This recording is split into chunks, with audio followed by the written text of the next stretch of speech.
Bonjour, alors ça y est, c'est le quatrième jour, je me suis réveillée et ce matin je voulais en profiter pour vous parler d'un reportage que j'ai vu qui s'appelle Running the Sahara. Donc c'est un reportage sur un trek, donc trois gars qui ont décidé de courir le Sahara. Euh, leur GPS a enregistré 6920 km. Donc ils sont partis du Sénégal, Mauritanie, Mali, Niger, Libye, Égypte.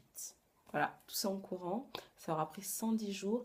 Et 110 jours, donc ça fait 164 marathons. En gros, ça faisait un jour, ils couraient, pour faire simple, un jour ils couraient un marathon et le lendemain ils en couraient deux. Mais en gros, non, dans le reportage, ils expliquent bien qu'ils couraient en moyenne, donc ça fait en moyenne 60 km par jour, voilà, au lieu de faire une alternance comme ça. Et eh ben, ça nous pousse à nous poser la question de, voilà, jusqu'où on peut, quelle est la limite en fait. Et moi, c'est une question que je me suis toujours posée quand je courais. Combien de temps je peux courir et pendant très longtemps, c'était très flou. Jusqu'au marathon, je me disais, je savais pas. Je me disais, j'avais l'impression de courir et de jamais être fatiguée. Et la limite, la vérité, c'est qu'on ne sait pas. Et pendant très longtemps, on a cru qu'on ne pouvait courir que 42 km parce que la première personne qui l'a fait, vous connaissez l'histoire, pour annoncer une victoire de guerre, il a couru jusqu'à la ville de Marathon. Il a, c'est un messager, il a dit le message et il en est mort. Et donc on a toujours cru que l'homme n'était pas capable de courir plus que ces 42 km. Il s'avère que c'est faux. Et, euh, et donc ces trois gars-là, ils nous ont prouvé l'inverse. Et, euh, et en fait,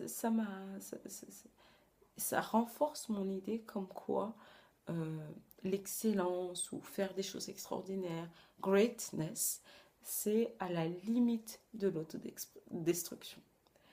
Et faire de grandes choses, c'est toujours à la limite de l'autodestruction. C'est à la limite de... Voilà quoi, soit c'est possible et je reste en vie, soit c'est pas possible et voilà quoi, je crois que ces gens meurent. Ou en tout cas, je tombe très malade, ou je me fais du mal.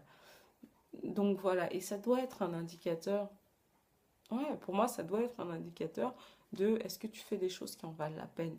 Si vous avez un rêve dans la tête et que vous avez une idée de comment le réaliser et que vous vous y mettez et que tout, tout votre entourage vous dit waouh, ça me paraît dingue ce que tu. Non, c'est pas possible. Ça me paraît vraiment.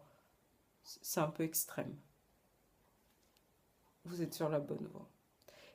C'est ça en fait. Il faut que les gens se disent waouh, paraît un peu extrême ton truc. Sans pour autant, voilà, on prend pas de drogue, sans faire de trucs débiles comme ça, mais suivre sa passion jusqu'à ce que les gens te disent mais waouh, t'es dingue, tu vois. Et c'est là où, voilà, je pense que. Voilà, bon, bref, je vous laisse réfléchir là-dessus. Euh, et je vous souhaite une bonne journée. Et je vous vois demain. Voilà, bye.